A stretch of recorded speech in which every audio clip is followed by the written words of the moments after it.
السلام عليكم، مرحبا بكم في هذه الفيديو جديدة اللي غادي نتكلموا فيها على l'éducation nutritionnelle et la protection de l'appareil digestif أو التربية الغذائية ووقاية الجهاز الهضمي.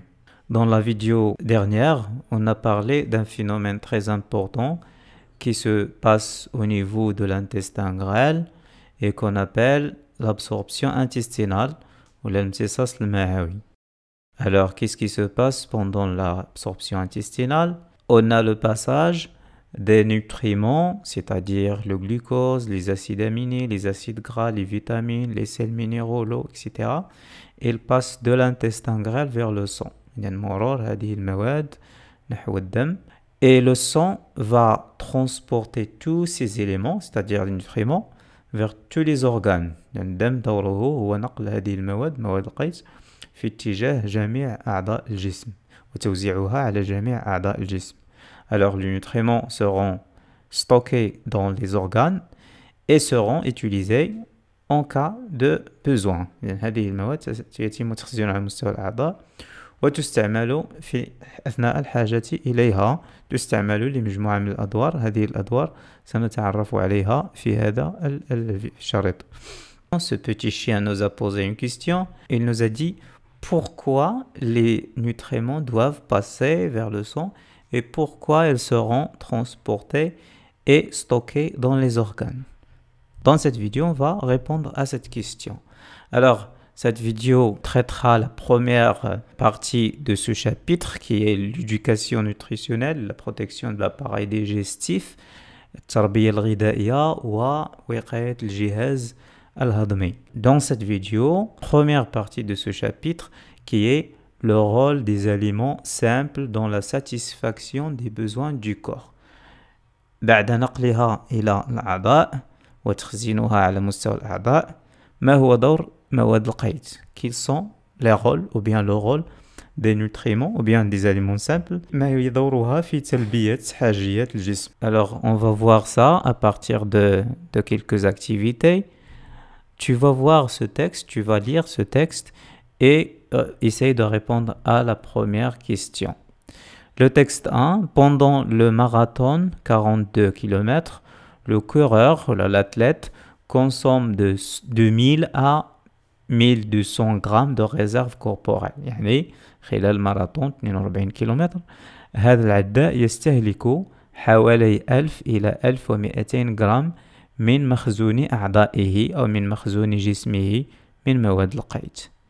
Plus de 400 grammes de sucre autorisé. إذن هذا العداء يسمح له قبل السباق بتناول 400 جرام من السكريات. La question déterminée du texte 1, le rôle des sucres pour le corps humain. ما هو دور السكريات في جسم الإنسان؟ يمكن لك دير لا فيديو بوز وتحاول تجاوب على هذا السؤال. الجواب: les glucides السكريات، بما أننا قلنا بأن السكريات يحتاجها العداء للجري للقيام بنشاط جسماني، فهذه السكريات دورها هو توفير الطاقة. donc c'est une source d'énergie، طاقة، l'énergie. Donc les glucides ou bien les sucres donnent ou fournissent au corps de l'énergie nécessaire à l'activité musculaire. السكريات دورها هو تزويد الجسم بالطاقة الضرورية للنشاط العضلي. Alors les sucres sont des aliments énergétiques. إذا يمكن لنا نقول بأن السكريات لها دور طاقي في الجسم أي تمنح الجسم الطاقة. Ce sont des aliments simples énergétiques أغذية طاقية. On passe maintenant à l'activité 2. Tu as un autre texte, texte 2. Les Esquimaux, c'est une population du pôle congelé. Le régime alimentaire repose principalement sur la viande des phoques avec des morceaux de graisse. La consommation quotidienne d'une personne est estimée de 2 à 3 kg par jour. Les Esquimaux, سكان القطب المتجمد، نظامهم الغذائي يتركز أساساً على اللحوم، لحوم الأسماك، الفقمات إلى آخره، وكذلك يتناولون الشحوم يومياً. استهلاك فرد واحد من هذه اللحوم والدهنيات يتراوح بين 2 و 3 كيلوغرامات كل يوم. إذن تلاحظ هذا لو تكست وتحاول تجاوب على la question déterminée du texte de le rôle des graisses lipides. Donc les graisses, ce sont des lipides dans le corps humain. Tu peux mettre la vidéo en pause, essayer de formuler une réponse à cette question. Réponse. Les graisses fournissent au corps l'énergie nécessaire, par exemple, pour résister au froid et maintenir la température du corps, 37 degrés Celsius. Alors les graisses, les lipides, sont des aliments énergétiques. كما كتلاحظ في الصورة هاد الأشخاص كيعيشوا في مكان بارد جدا، وكتعرف من قبل بأن جسم الإنسان لا بد له أن يحافظ على درجة حرارة 37 درجة سلسيوس. كما كتلاحظ في الصورة هاد الأشخاص كيعيشوا في مكان بارد جدا، وعلما أن درجة حرارة الجسم la température corporelle est toujours à environ 37 degrés Celsius. Alors pour maintenir cette température corporelle من أجل الحفاظ على درجة حرارة الجسم لابد من طاقة حرارية.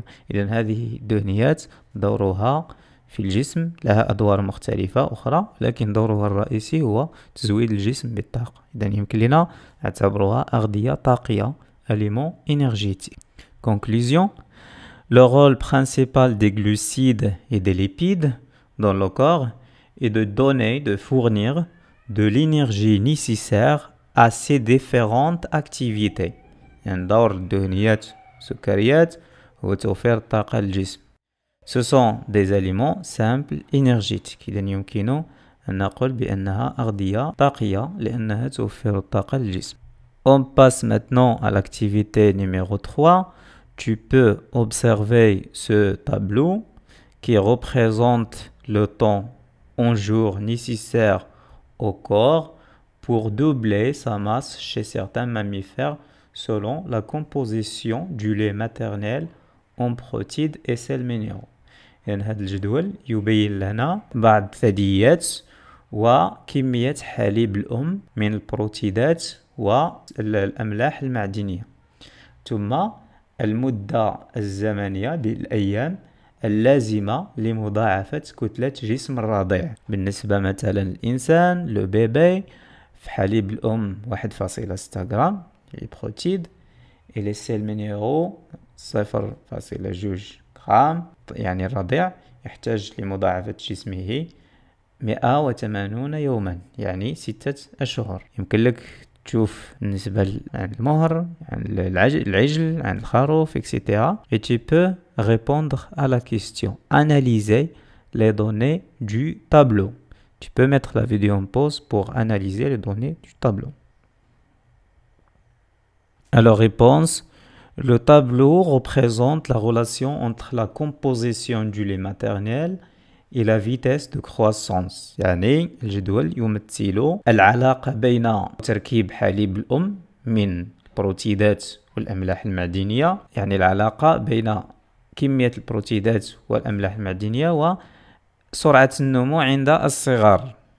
يعني on observe que plus la quantité des protéines et des sels minéraux est élevée, plus le temps nécessaire pour doubler la masse corporelle est courte. C'est-à-dire, et là لاحظنا هنايا في هاد عند الإنسان la quantité des protéines c'est 1,6, la quantité des minéraux c'est 0,2. Le bébé a besoin de 180 jours pour doubler sa masse. Mais par exemple, chez l'anneau, le lait maternel contient 6,5 grammes de protéines, 0,8 grammes de sels minéraux. Il a besoin seulement de 10 jours pour doubler la masse. الحمل يحتاج إلى 10 أيام من أجل مضاعفة كتلة جسمه. Pour le petit lapin صغير القنية، يعني في حليب الأم 10,4 grammes de protéines, c'est la plus grande quantité. La même chose pour les sels minéraux, 2,5. Il a besoin seulement de 6 jours pour doubler la masse de son corps. Tu as compris maintenant la relation entre la composition en protéines et sels minéraux, la composition du lait maternel, la période nécessaire pour doubler la masse corporelle du petit. C'est-à-dire كل ما كان حليب الأم فيه كمية كبيرة من les protéines les sels minéraux كل ما ينمو dans la croissance ينمو الرضيع بسرعة. Tu peux maintenant répondre à la deuxième question. Conclure le rôle des protéines et sels minéraux. ما هو دور الأملاح المعدنية والبروتيدات؟ بما أن هناك نمو سريع إذا كانت البروتيدات متوفرة كذلك الأملاح المعدنية متوفرة بكثرة يكون النمو سريع وبالتالي لمضاعفة وزن الجسم يحتاج الأمر مدة قصيرة. إذا نقولوا بأن les protéines et les sels minéraux jouent un rôle important dans la croissance في النمو. Ils sont donc appelés des aliments constructeurs. أغذية بانية. كنسميوها des aliments constructeurs ou bien aliments bâtisseurs. On passe maintenant à l'activité 4. Tu as un texte ici. La diarrhée est un problème fréquent chez les enfants, manifesté dans la perte d'une grande quantité d'eau. Les médecins commandent de boire une grande quantité d'eau pour traiter ce problème. Le texte 2. La vitamine A est une vitamine qui assure le fonctionnement normal de la rétine, vitamine de la vue. La question maintenant, quel est le rôle des vitamines et sels minéraux dans le corps? Tu as ici la diarrhée, c'est un problème fréquent manifesté par la perte d'eau, etc. Et l'eau contient des sels minéraux. Donc les médecins recommandent de boire une grande quantité d'eau pour traiter ce problème. Dans la diarrhée, marad al-ishal. Et dans le texte 2, la vitamine A est une vitamine qui est très importante dans la vision. هي فيتامين مهم في الإبصار وكذلك في سلامة الإبصار. إذا النقص فيه يؤدي إلى مشكل على مستوى الريتين على مستوى شبكية العين. في السؤال quel est le rôle des vitamines et sels minéraux يمكن لك تجاوب على هذا السؤال دير بوز لا فيديو. الجواب les vitamines et les sels minéraux sont essentiels pour la santé du corps et sa prévention contre certaines maladies. Ils sont appelés les aliments protecteurs ou fonctionnels. نقص في الفيتامين A يؤدي إلى مشكل على مستوى شبكية العين يعني مشكل في الإبصار. كذلك النقص في الأملاح المعدنية والماء يؤدي إلى مشكل اللي كنسميه لا دياري. دونك هذه الأغذية les sels minéraux les vitamines دورها هو وقاية الجسم وبالتالي نسميوها des aliments protecteurs ou bien fonctionnels أغذية واقية أو وظيفية. On passe maintenant à grande 2 les principaux groupes d'aliments الأصناف الرئيسية للأغذية المركبة يعني الأغذية المتناولة. يعني الأغذية المتناولة يمكن أن نصنفها إلى 6 مجموعات 6 groupes. Le groupe 1 fait اللحوم, les viandes, les poissons, etc. Ce sont des aliments riches en protéines. Et qu'est-ce qu'on a dit à propos des protéines? On a dit que ce sont des aliments simples, constructeurs ou bâtisseurs, bania. Le groupe 2 fait le lait, les dérivés du lait, les fromages, etc. Ce sont des aliments riches en calcium. Le calcium, c'est un sel minéral. Les sels minéraux en général et les protéines, qu'est-ce qu'on a dit? On a dit que ce sont des aliments bâtisseurs. Donc les aliments consommés comme les viandes, les poissons et aussi comme le lait, les œufs, etc. Ce sont des aliments riches en protéines et en sels minéraux. Alors ce sont des aliments bâtisseurs ou la constructeur أغذية بانية. Le groupe 3 fait l'huile, مثلا الزيتون, les olives, etc. Ce sont des aliments riches en lipides, دهنيات. Et aussi le groupe 4 فيه مثلا الخبز, المعجنات, البطاطس, le pain, les pâtes, les pommes de terre, le riz, etc., le miel, etc. Ce sont des aliments riches en glucides, سكريات. Donc qu'est-ce qu'on a dit avant? On a dit que les glucides et les lipides sont des aliments énergétiques. Donc le groupe 3 et le groupe 4 contiennent des aliments riches en lipides et en glucides. Et les lipides et les glucides sont des aliments simples énergétiques qui donnent de l'énergie au corps. أغذية طاقية توفر طاقة للجسم. Le groupe 5 et le groupe 6. Le groupe 5 contient des fruits, des légumes, etc. Fawakih, khudar, etc. Ils sont riches en vitamines, en fibres, etc. Et le groupe 6, le jus de fruits, l'eau, les fruits, etc. Ce sont des aliments riches en vitamines et sels minéraux. Donc on va dire que le groupe 5 et le groupe 6, ce sont des aliments fonctionnels ou bien protecteurs, ardiya waqiya ou ardiya wadifiya. On va résumer tout ça. Nous avons les aliments composés, le pain, les viandes, etc. peuvent être classés en 6 groupes, c'est-à-dire المجموعات رئيسية. En fonction de quoi؟ على حسب ايش؟ علاش اعتمدنا لجنة التصنيف؟ اعتمدنا على la quantité d'aliments simples. كميات الأغذية البسيطة. اللي نقولوا الأغذية البسيطة كنقصدوا بها بحال les glucides, les protéines, les lipides, les vitamines, etc.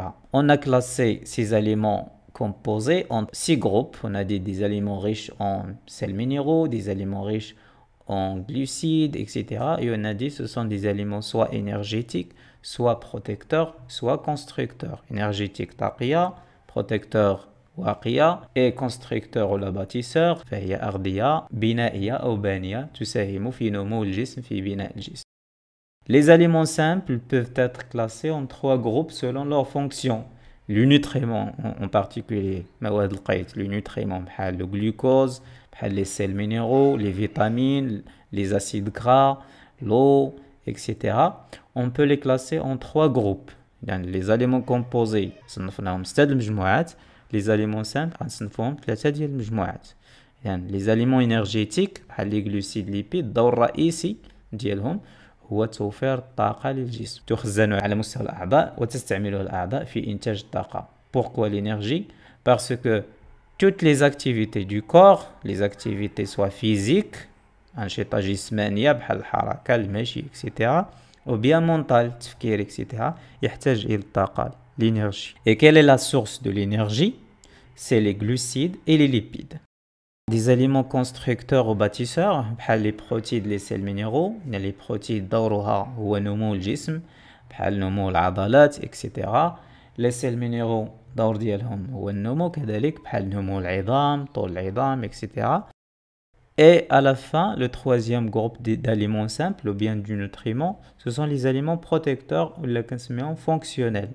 بحال les vitamines et les sels minéraux. دور هاد الفيتامينات والأملاح المعدنية هو وقاية الجسم من بعض الأمراض. يعني بحال شفنا لا دياغي اللي ناتجة عن نقص في الماء في الأملاح المعدنية etc.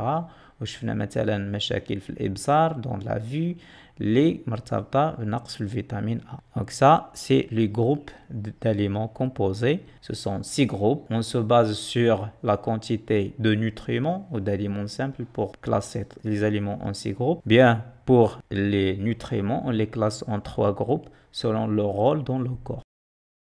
Et maintenant, on arrive à la fin de cette vidéo. Donc les vidéos prochaines, nous allons voir des notions nouvelles comme les carences alimentaires, les rations alimentaires, et voilà, cette vidéo est terminée.